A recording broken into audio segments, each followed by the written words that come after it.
Before we jump into how to use Kease, the UI and all the available functionalities, I want to talk about multi-keyframe easing curves, as this might be the biggest feature that sets Kease apart from other similar easing plugins for After Effects. And I'm gonna use an example. Let's say I want to apply an easing curve to these two keyframes. I can do that by using Kease Graph Editor or by clicking on an easing preset. Let's use the Graph Editor and move these handles to create the easing curve I want. I can now apply the easing curve manually by clicking this icon here, or if I have the Auto Apply feature enabled, the curve is automatically applied. Okay, but what if I need more control over the shape of this curve? What if I need more than just two handles? Well, with Kease, I can create a new in-between keyframe, and I have now created a multi-keyframe easing curve. Notice that, because I have the Auto Apply feature on, the curve has been applied and the new keyframe has appeared on my timeline. And as long as I have my keyframe selected, I can keep tweaking the curve and my timeline updates accordingly.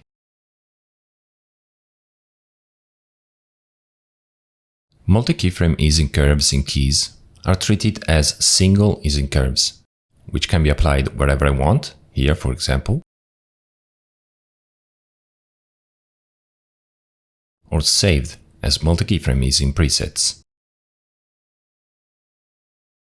I can also copy multi-keyframe curves from my timeline, and let me show you why this is great.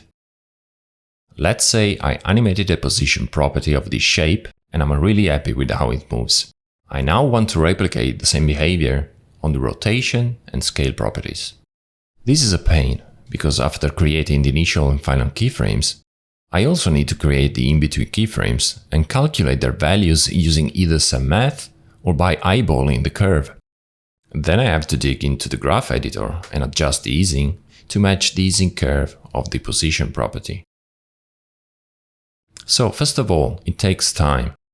Secondly, it's really hard to be accurate.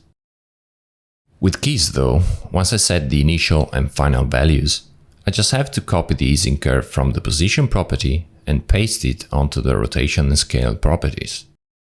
And now I have three identical curves.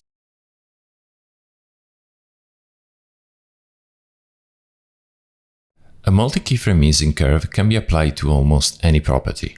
Here I have a mask over the solid layer, and I have animated the mask shape and the mask feather using the mask feather tool. Look how easy it is to apply some anticipation and overshoot. I also want to show you that Kease is aware of an object's motion path. Here, the shape moves along a curved path, and if I apply a multi-keyframe curve to these two keyframes, notice how the motion path is preserved, and any anticipation or overshoot is calculated accordingly.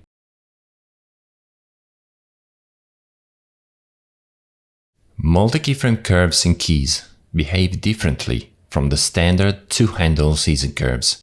There are two differences to remember. First, multi-keyframe curves delete any in-between keyframe and create new ones. Standard easing curves don't create or delete keyframes. Second, when you apply a multi-keyframe curve, the incoming easing of the first keyframe and the outgoing easing of the last keyframe remain untouched. The curve is applied only to the middle section. A standard preset, however, can target the middle section, but it can also target any combination of incoming, middle, and outgoing sections. And it does that using the modifier keys. Let's talk about that.